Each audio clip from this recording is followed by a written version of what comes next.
Nemanja Matic to Manchester United. This makes sense, Craig Burley, because Michael Carrick's not getting any younger. And I know N'Golo Kante's got a lot of the praise at Chelsea, but for me, Matic was one of their star performers as well last season. Yeah, I mean, I think Kante's performances will kind of, overshadow the good work that Matic did do. I mean, he like everybody at Chelsea, had a poor season the year before, but if you go to 2015, he was probably Mourinho's best player. When Mourinho come back in, they win the league. So he knows him. He knows what he's getting. Look, it's not a signing if it happens that it's going to have United fans, cartwheeling down Sir Bobby Charlton Way outside Manchester United. But needs must. He could play. There's been talk about why does he not play Daley Blind in there, because he can do a job. But I think Matic has proven himself a bit of an enforcer, a bit of a guy who can plug the holes in front. He's big and physical.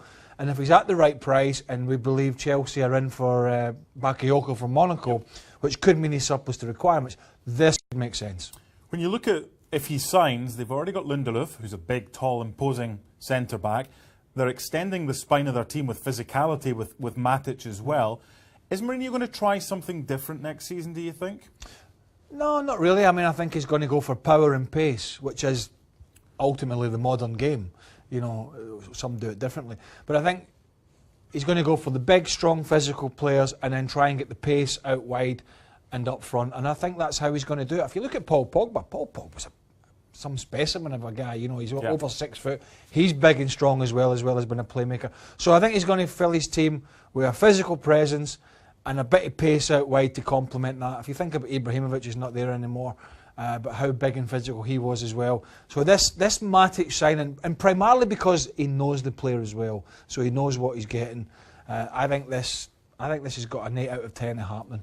The Europa League last season kind of rescued Manchester United's season. It wasn't very good. It was a 6th place finish. They want to be title contenders. Lindelof signed.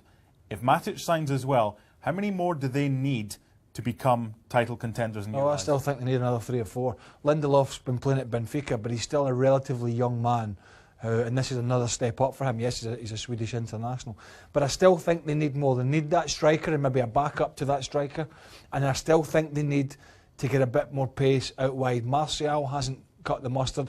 We've seen Rashford play out there. It's not his position, so he's got to make sure Mourinho's putting square pegs in square holes and not the opposite. Well, last season around this time, it was Paul Pogba and the superstars were arriving at Old Trafford. This time, really good players, not quite superstars, but Mourinho's building the spine of his team at Old Trafford. And if he gets Matic, that's another one ticked off.